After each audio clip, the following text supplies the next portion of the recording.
Glória a Deus, aleluia. Eu quero convidar a igreja a abrir ou acompanhar a nossa leitura, Evangelho de Marcos, capítulo 14. Marcos, capítulo 14, nossa leitura dos versos 12 a 16 e depois 22 a 26. Eu quero abordar um pouquinho hoje algumas lições da última ceia de Jesus. Tem muitas. A última ceia de Jesus, só o Evangelho de João, só João, ele dedica 5 capítulos nesse cenário. Então, eu creio que se nós fôssemos dedicar os ensinamentos e as mensagens, a gente ia ter mensagem praticamente para o ano todo. Então, o nosso objetivo não é esgotar o assunto, mas eu gostaria de compartilhar com a igreja algumas lições que nós encontramos na última ceia de Jesus. Vamos ler o nosso texto, o texto de hoje?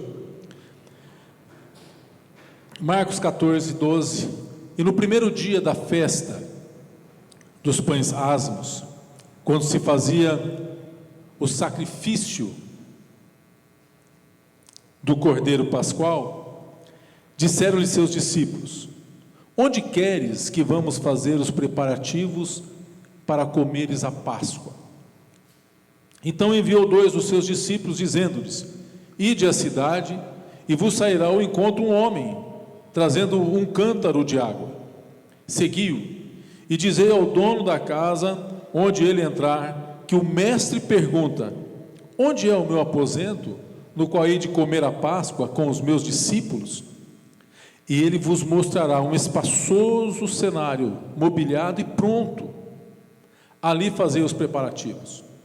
Saíram, pois, os discípulos, foram à cidade, e achando tudo como Jesus lhe tinha dito, prepararam a Páscoa. Verso 22. E enquanto comiam, tomou Jesus um pão, e abençoando-o, partiu e lhes deu, dizendo: tomai, isto é o meu corpo. A seguir tomou Jesus um cálice, e tendo dado graças, o deu aos seus discípulos, e todos beberam dele. Então lhes disse: isto é o meu sangue, o sangue da nova aliança derramado em favor de muitos. Em verdade vos digo que jamais beberei do fruto da videira, até aquele dia em que o hei de beber novo no reino de Deus. Tendo cantado um hino, saíram para o monte das oliveiras. Pai, fala conosco nessa noite, que a tua palavra seja o nosso alimento, que nos motiva, Senhor, pelo teu Santo Espírito, em nome do Senhor Jesus. Amém. Essa foi a última reunião com seus discípulos, Jesus, antes da sua morte. Um culto, um lugar, um momento de despedida, e Marcos registra algo importante aqui. Ele diz: era o primeiro dia da Páscoa, quando o Cordeiro Pascual era sacrificado. Você se lembra como que João inicia o seu ministério? Lá no Evangelho de João, capítulo 1, verso 29, João diz o seguinte: no dia seguinte viu João a Jesus que vinha para ele e disse: eis o Cordeiro de Deus, que tira o pecado do mundo. Aqui Jesus estava cumprindo para o que ele veio. Ele é o Cordeiro de Deus, e ele morreu no dia que era feito a imolação do sacrifício do Cordeiro, aquele culto de despedida, junto com seus discípulos. Jesus, o Cordeiro de Deus, estava pronto para dar a sua vida em resgate de muitos. O Evangelho de João, que dedica muito nesse cenário, nós encontramos ali muitas lições, instruções que Jesus dá aos discípulos, instruções específicas que Jesus dá a Pedro. Ali Jesus dá uma lição de humildade, é o momento do lava-pés, a oração sacerdotal. Jesus intercede pelos seus discípulos, intercede por todos nós. Jesus conforta os seus discípulos, prometendo-lhes que eles não ficariam órfãos, eles receberiam o Espírito Santo. Jesus orou por todos nós, Ele dá instrução acerca da missão, e nesse contexto é que se institui essa perpétua recordação da qual nós participamos, que é a recordação memorial da ceia. Aquele foi um ato solene, como deve ser um culto de adoração, com gratidão, né? Expressão da nossa gratidão a Deus, porque fomos reconciliados com Ele. Então, depois daquele momento, daquele culto, Jesus enfrentaria a prisão, a humilhação, sentenciado à morte, enfrentaria a cruz, seria crucificado. E a lembrança da cruz, o sofrimento da morte de Jesus para nós é sinal de amor, sinal de graça, sinal de perdão. Jesus estava cumprindo o que o profeta Isaías havia dito cerca de 700 anos antes. Isaías 53, 4: certamente Ele tomou sobre si as nossas enfermidades, as nossas dores levou sobre si. Nós o reputávamos por aflito, ferido de Deus e oprimido, mas Ele foi transpassado pelas nossas transgressões, moído pelas nossas iniquidades. O castigo que nos traz a paz estava sobre Ele, pelas suas pisaduras fomos sarados. Todos nós andávamos desgarrados como ovelhas, cada um se desviava pelo seu caminho, mas o Senhor fez cair sobre Ele a iniquidade de nós todos. Jesus estava cumprindo essa profecia, e a Bíblia ensina que somente pela morte de Jesus, pela morte e ressurreição de Jesus, nós temos acesso às bênçãos de Deus, perdão, graça, cura, as bênçãos espirituais que o Pai tem para nós, nós encontramos em Jesus. Essa é a mensagem do Evangelho. A mensagem do Evangelho é essa: somente pela morte e ressurreição de Jesus o ser humano pode encontrar socorro, cura, conforto, perdão, fortalecimento espiritual, graça. A morte de Jesus. E foi nesse cenário, aquela noite, aquele culto, um dia em Jerusalém, cheio de ensinamento, inspirado, cheio de encorajamento, promessa do Espírito Santo, um tempo, ao mesmo tempo de encontro, um encontro, e também despedida, um encontro e despedida. E quando eu estava meditando nessa palavra, eu fiquei pensando no encontro, do primeiro encontro que nós temos com Jesus. Você se lembra ainda do seu primeiro encontro? Daquele encontro que despertou algo diferente no teu coração? Aquele encontro que você sentiu o amor de Deus perdoando os seus pecados, naquele momento que você se sentiu sendo inserido na família de Deus. Se não fosse pela morte, pela vida, pela ressurreição de Jesus, nós nunca teríamos isso. Você quer ter um encontro com Deus, um encontro verdadeiro com Jesus, entregar sua vida a Cristo, ter uma vida totalmente transformada, como nós cantamos aqui: Ele me renovou, Ele me transformou, me deu um novo nome, colocou os meus pés na rocha, firmou os meus passos, colocou nos meus lábios um novo cântico. Então veja, nesse cenário, eu gostaria de destacar aqui 3 lições que um filho de Deus, um servo de Deus, um crente, alguém que foi tocado por Cristo, que teve um encontro verdadeiro com Jesus e que precisa manter isso no seu coração, e que eu creio que é algo que Deus espera dos verdadeiros adoradores. A palavra do Senhor diz que Deus está em busca dos verdadeiros adoradores, que o adorem em espírito e em verdade. E eu creio que o Senhor deseja que, pela ação do Espírito Santo de Deus, essas lições que nós vamos listar aqui hoje, que são 3, que o Senhor deseja que cada coração esteja colocando isso na sua prática espiritual, na sua prática de vida espiritual.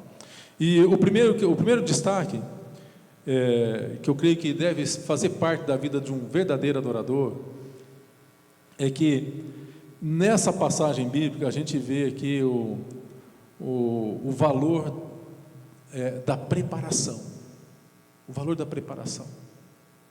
Veja, você consegue perceber aqui no verso 12, tem vários aqui, mas no verso 12, os discípulos têm uma preocupação, os discípulos de Jesus, e eles perguntam: onde queres que vamos fazer os preparativos?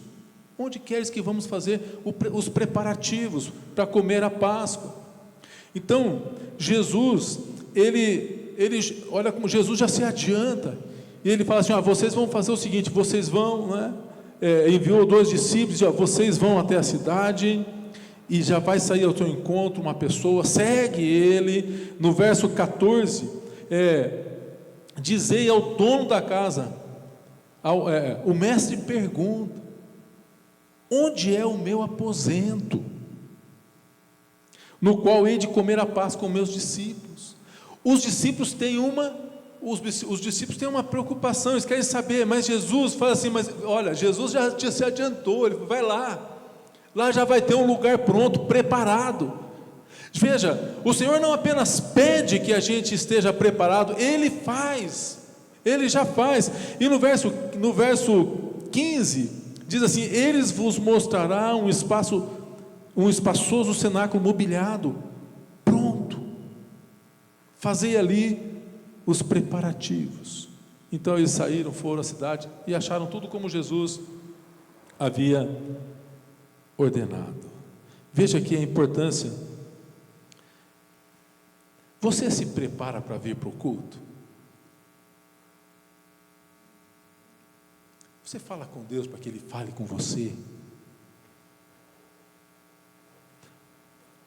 Nos preparamos para vir para esse culto. Tomamos banho, nos arrumamos, falamos com Deus no caminho, Muitos vão falando no caminho, Durante o caminho, A gente ora: Pai, fala comigo, Senhor, ministra graça ao meu coração. Mas deixa eu fazer uma outra pergunta. Vamos separar o domingo, que é o dia do Senhor. Amanhã é segunda-feira. Você se prepara para o seu trabalho, você se prepara para as suas atividades, os jovens para a faculdade, escola, nós nos preparamos. É importante o preparo. Veja, você chegou aqui e a Cleide, o Darcy, o pessoal do louvor chegaram muito antes de nós, ensaiando os cânticos para tocar bonito, para fazer a afinada, não é? Nós chegamos aqui e nós encontramos uma mesa pronta, uma mesa posta, uma mesa bonita, que esquecemos de fechar aqui. Mas teve pessoal que preparou isso aqui para você e para mim. Isso tem um significado, um sentido espiritual muito, muito importante para as nossas vidas. E o nosso coração, o meu e o teu coração, precisa estar preparado para cultuar a Deus, não apenas no domingo.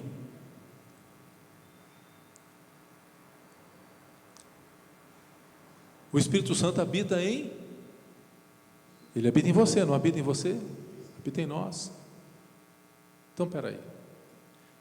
Essa aqui é a casa de Deus. E nesse ajuntamento solene, eu creio que Deus se manifesta de uma maneira tremenda, sobrenatural. Deus fala com a gente. Mas a minha vida e a sua vida, ela precisa ser a expressão de um culto diário a Deus. Porque quando nós saímos daqui, o tabernáculo de Deus sai junto com a gente. O tabernáculo sai junto. E esse tabernáculo em que o Espírito de Deus habita, ele trabalha. Esse tabernáculo dá aula, conserta carro, vende pipoca.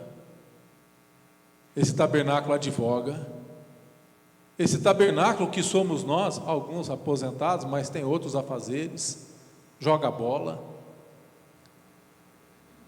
E a nossa vida diária precisa ser a expressão de um culto de louvor e de adoração a Deus.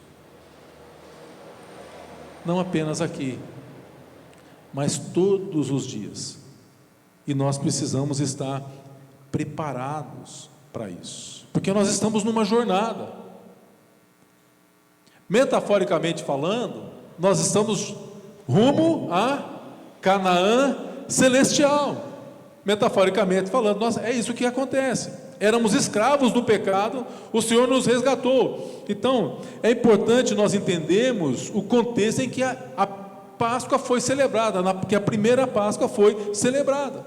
E nós encontramos isso registrado no livro de Êxodo, capítulo 12, versos de 11 em diante. Olha o que diz a palavra de Deus: desta maneira comereis, lombos cingidos, sandálias nos pés, cajado na mão. Comê-lo-eis, a pressa é a Páscoa do Senhor. Porque naquela noite passarei pela terra do Egito, ferirei na terra do Egito todos os primogênitos dos homens, aos animais, executarei juízo sobre todos os deuses do Egito. Eu sou o Senhor. O sangue vos será por sinal nas casas em que estiverdes. E quando eu vir o sangue, passarei por vós, e não haverá entre vós praga destruidora.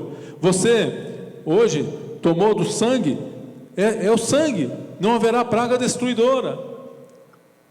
Quando eu ferir a terra do Egito, esse dia vos será por memorial, e o celebrareis como solenidade ao Senhor. Nas vossas gerações celebrarei por estatuto perpétuo.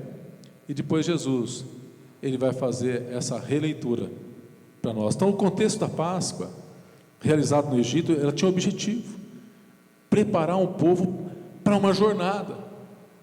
Nós estamos nessa jornada. Os hebreus, veja, Deus traria juízo sobre aquela terra, 400 anos, sofrimento, e eles foram poupados por causa do sangue do Cordeiro. Os hebreus, os seus animais foram separados, foram distinguidos do restante das pessoas, e eles receberam livramento e salvação. Então, eu aprendo aqui uma lição preciosa: a importância de estarmos preparados. Então veja, todos os dias é dia de confissão, todos os dias é dias de buscar a Deus, a palavra do Senhor diz na primeira carta de Coríntios 3,16, 1 Coríntios 3,16, não sabeis que sois santuários de Deus, e que o Espírito de Deus habita em vós? Então, levando em consideração que o Espírito Santo habita a vida do crente, e que este cenáculo onde Jesus estava lá, somos nós somos esse cenáculo. Como é que está esse cenáculo? Como é que está o meu coração? Como é que está o teu coração? O meu coração está preparado para que o Espírito Santo se manifeste na minha vida, para abençoar e para trazer revelação da graça salvadora de Deus na vida de outros?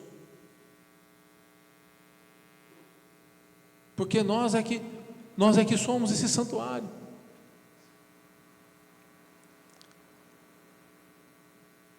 Para aqueles que não conhecem, né, você e eu somos Jesus para essas pessoas. Nós somos a palavra viva para essas pessoas. Muita gente não vai ler a Bíblia, mas vai ler a minha vida, vai ler a tua vida, vai ler as minhas atitudes e vai ler as suas atitudes. Então o meu coração precisa estar preparado. No início da caminhada, depois de 40 anos de deserto, quando eles vão entrar na terra de Canaã, Deus dá uma ordem para Josué. Então Josué, ele diz ao povo, Josué 3,5: santificai-vos, porque amanhã o Senhor fará maravilhas no meio de vós. Ou seja, preparação. O que seria santificado? Deitar fora os ídolos, confessar pecado, purificação. Pastor Elias citou aqui 1 Coríntios 11:28: examine-se o homem a si mesmo, coma do pão, beba do cálice. Jesus, em Lucas 24:49, ele diz: eis que envio sobre vós a promessa do meu Pai, permanecei, pois, na cidade, até que do alto sejais revestido. Tempo de preparação. Todos esses textos falam da importância do preparo. E o salmista diz, Salmo 108:1: firme está o meu coração, cantarei e entoarei louvores de toda a minha alma. Eu creio que o Senhor, Ele deseja e quer se manifestar na vida de todos nós. Ele tem bênçãos, cura, milagre. No entanto, nós entendemos que Deus, a Bíblia diz que Deus não foge dos princípios que Ele mesmo estabelece. Se Deus pede preparo, precisa ter preparo. Se Deus pede confissão, precisa ter confissão. Se Deus pede arrependimento, precisa ter arrependimento. Se Deus diz que nós precisamos de perdão e que precisamos perdoar para receber perdão, tudo isso faz parte daquilo que o Senhor espera que haja nas nossas vidas. Lucas 3:8: produzi, pois, frutos dignos de arrependimento, e não comeceis a dizer entre vós, temos por pai Abraão, porque vos afirmo que destas pedras Deus pode suscitar filhos a Abraão. Nós somos esse tabernáculo. Agora, você sabia que no tabernáculo ele era repartido, né? O átrio, o santo e o santíssimo. Para entrar no santíssimo lugar, o sacerdote precisava fazer todo um ritual de purificação, de oração, de lavagem, preparo.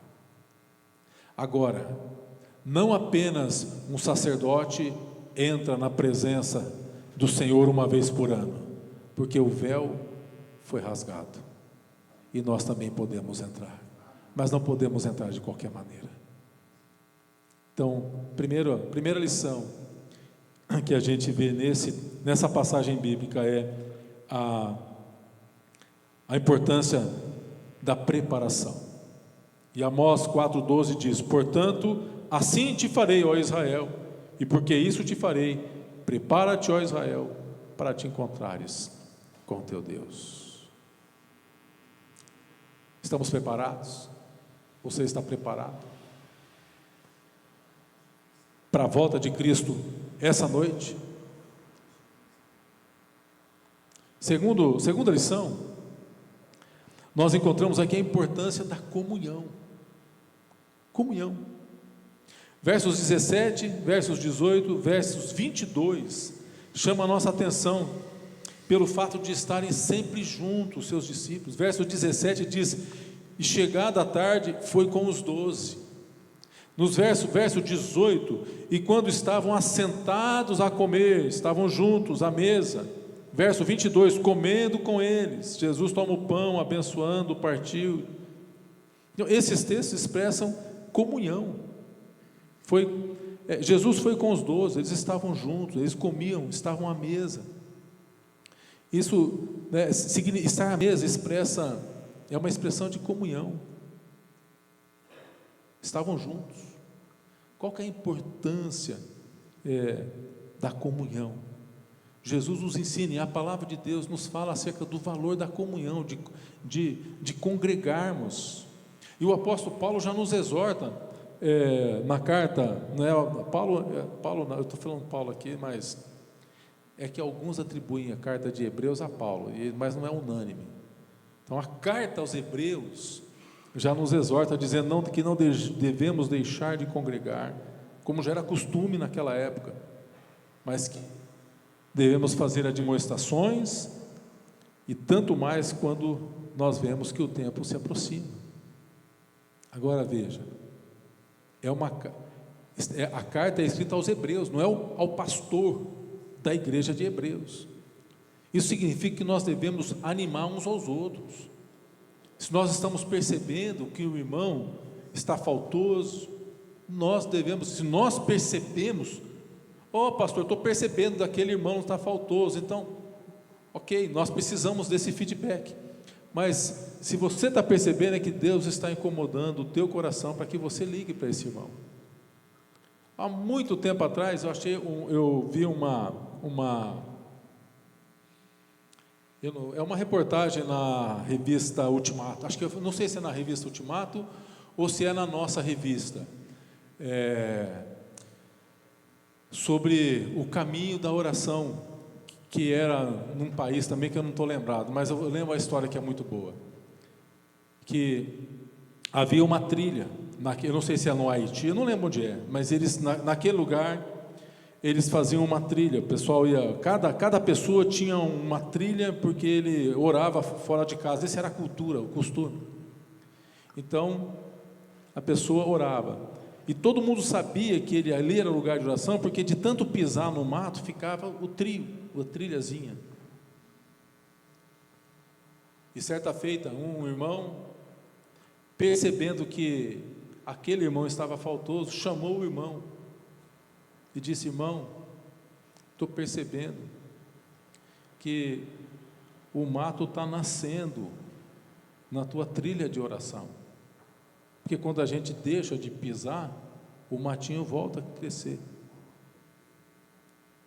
E ele agradeceu aquela exortação do irmão, e disse: não vou deixar mais crescer matinho na minha trilha de oração.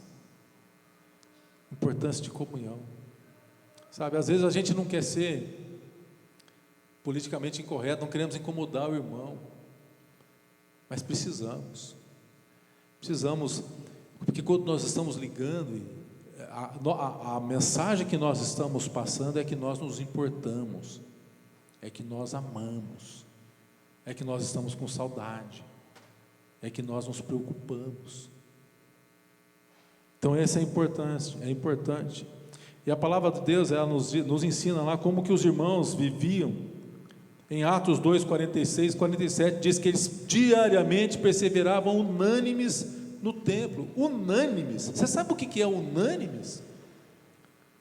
Unânimes é o seguinte: se tem 10, é porque os 10 estavam lá. Se tem 40, é porque os 40 estavam lá. Eram unânimes.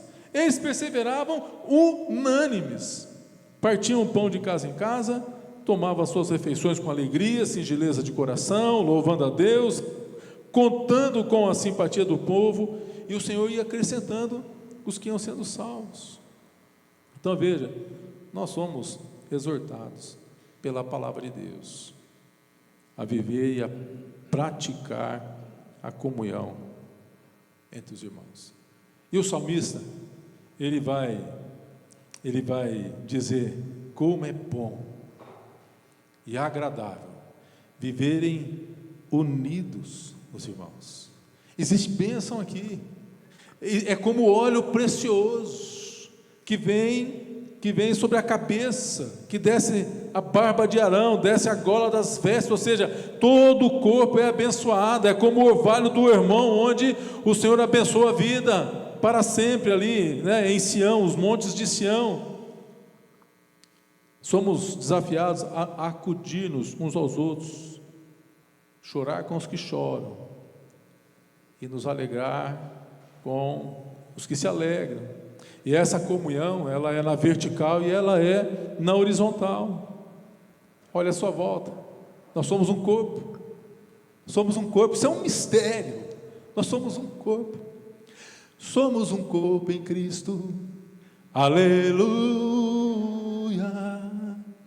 Quando estamos juntos, entre nós Jesus está, Quando estamos juntos, há poder e autoridade no nome de Jesus Cristo. Somos um corpo, somos uma família e precisamos nos acudir, precisamos nos mexer, precisamos sair, ó Deus, do anonimato, precisamos sair da nossa timidez, precisamos explorar o poder do Espírito Santo que está sobre a igreja, sobre a minha vida, sobre a sua vida. Acudir o irmão e dizer: eu te amo, eu me importo, eu me preocupo com você. Nós somos esse corpo. Importância da comunhão. Não existe comunhão sem unidade. E quando nós somos unidos, nós somos fortes. Você pega um gravetinho e você quebra um gravetinho. Você pega 2 gravetinhos e você quebra 2 gravetinhos. Mas quando pega muitos gravetos, eu quero ver você quebrar os gravetos. Nós somos fracos. Somos fracos, somos frágeis. O mundo tenta nos... Mas se houver unidade, não haverá limites para os projetos da igreja, para os avanços da igreja. Não haverá limites para aquilo que Deus pode fazer e quer fazer nas nossas vidas. Esse era o segredo, era a marca do ministério de Jesus, era a unidade. E com quem que Jesus tinha unidade? Com o Pai, com o Espírito Santo e com aqueles que caminhavam junto dele. Esse era o segredo, a marca de Jesus. Está registrado em João capítulo 17, a oração de Jesus. Jesus diz, a partir do verso 21 do capítulo 17, a fim de que todos sejam um. Jesus está orando, minha gente. Como és tu, ó Pai, em mim, eu em ti, sejam eles em nós. E na unidade o mundo vai crer, para que o mundo creia que tu me enviaste. Eu tenho transmitido a sua glória, a glória que me tens dado, para que sejam um como nós o somos, eu neles, tu em mim, a fim de que sejam aperfeiçoados na unidade, para que o mundo conheça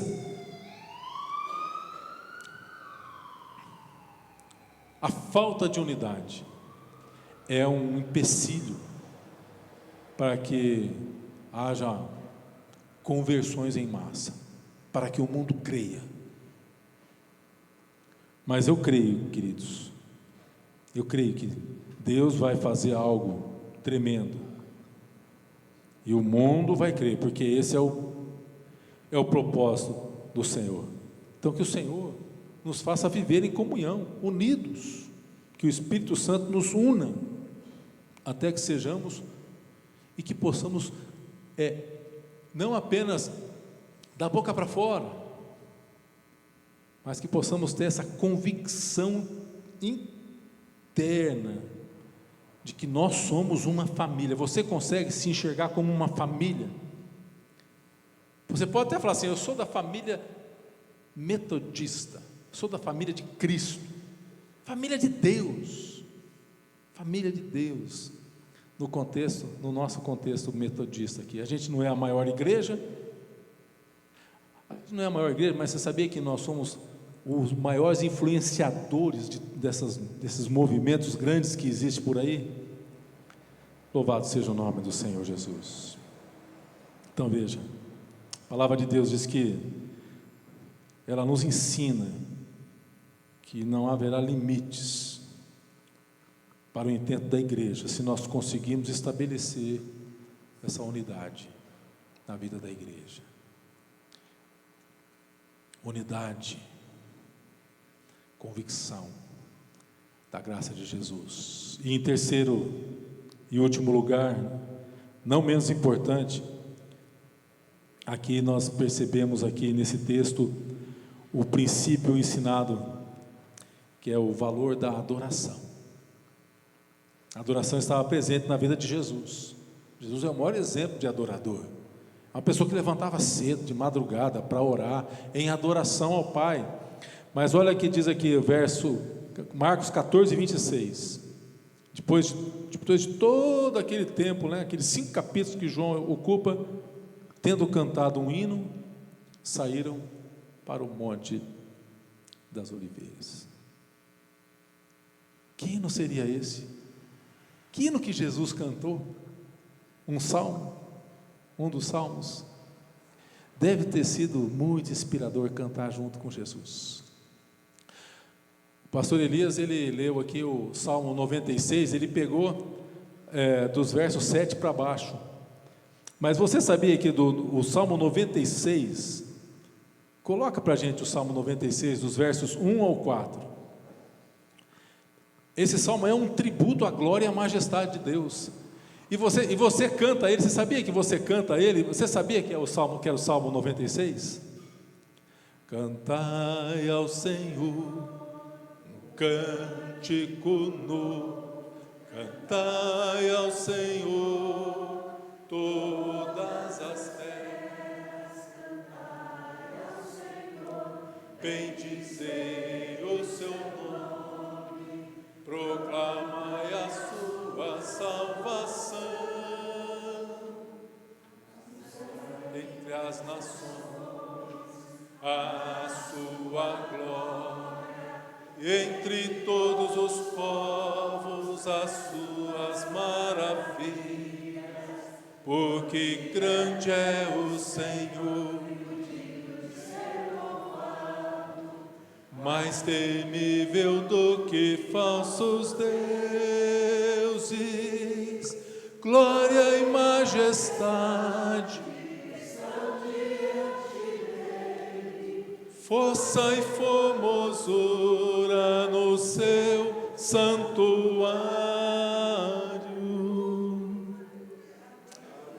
Cantar com Jesus naquela noite, naquele dia. Você pode imaginar agora o contexto em que Jesus está louvando e adorando a Deus?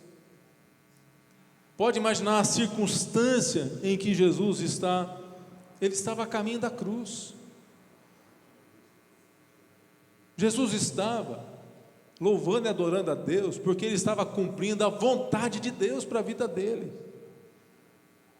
Remir um povo, reconciliar um povo que estava separado.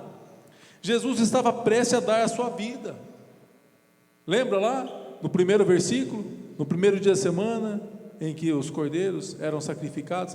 Jesus era o cordeiro de Deus. Esse era o contexto, as circunstâncias não eram favoráveis.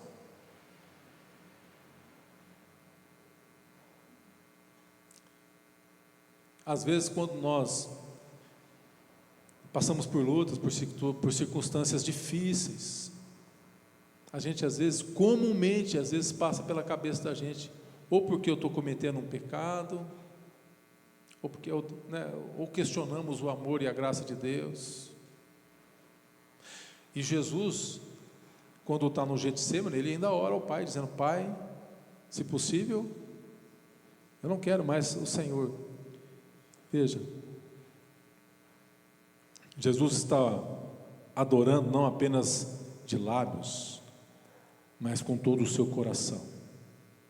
Eu creio que Deus, Ele nos quer como um povo que o adora apesar das circunstâncias. Eu lembro vocês lembram do irmão Lázaro? O irmão Lázaro,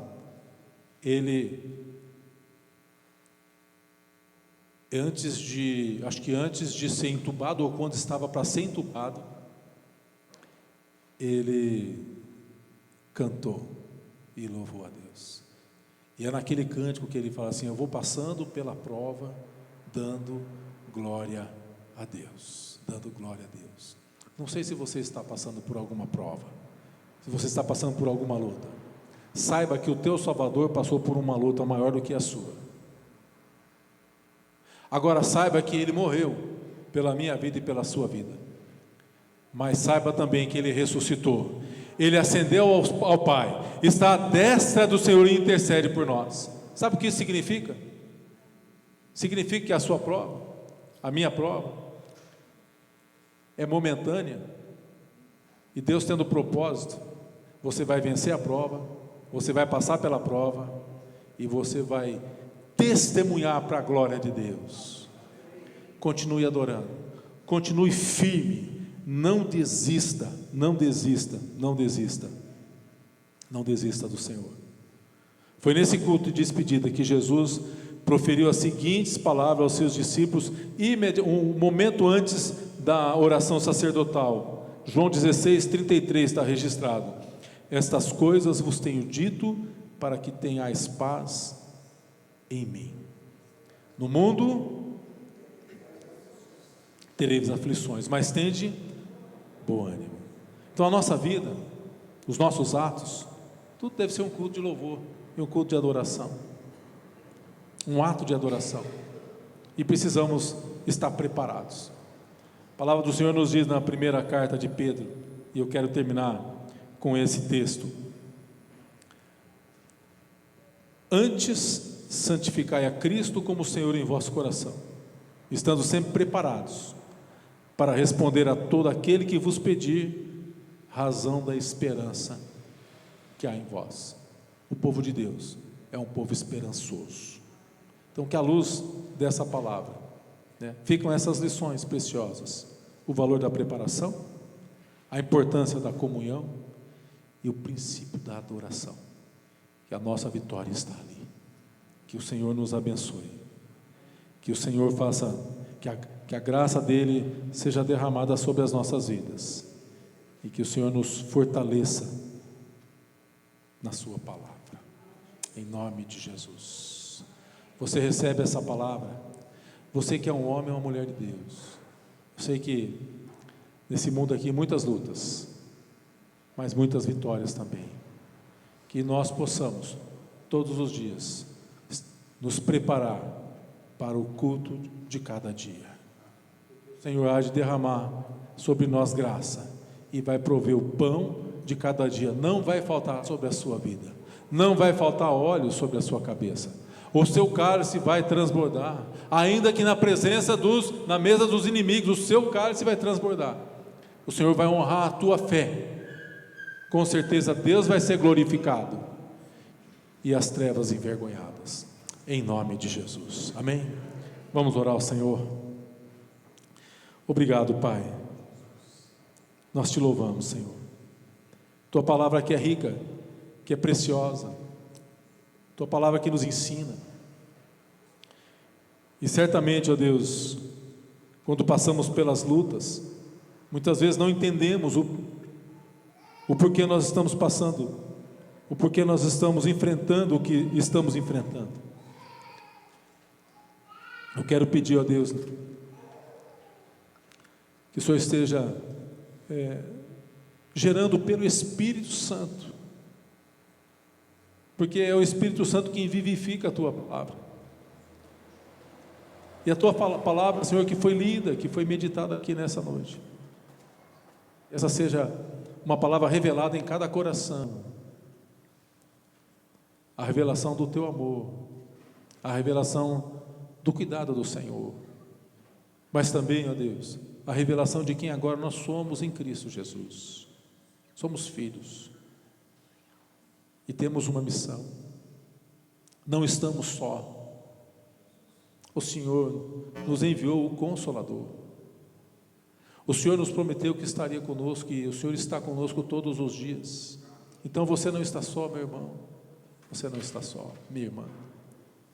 Receba, tenha essa forte e firme convicção da presença de Deus, do cuidado de Deus, do propósito de Deus, da graça de Deus, e que todas as coisas elas cooperarão juntamente para o teu bem, para o bem daqueles que amam a Deus. Pai, ensina-nos e inspira-nos a viver cada dia como um culto, como a inspiração de um culto de louvor e de adoração a Ti, não apenas neste lugar de ajuntamento, mas também no nosso trabalho, também no nosso momento de lazer, nos nossos lares, quando estivermos junto com os nossos amigos, que ali, Senhor, este tabernáculo que leva à glória do Senhor, que carrega o nome de Jesus Cristo, que carrega a presença do Espírito Santo, esteja sempre preparado, Senhor, para que o Espírito Santo, para que o Espírito de Cristo se manifeste através deste tabernáculo que somos nós.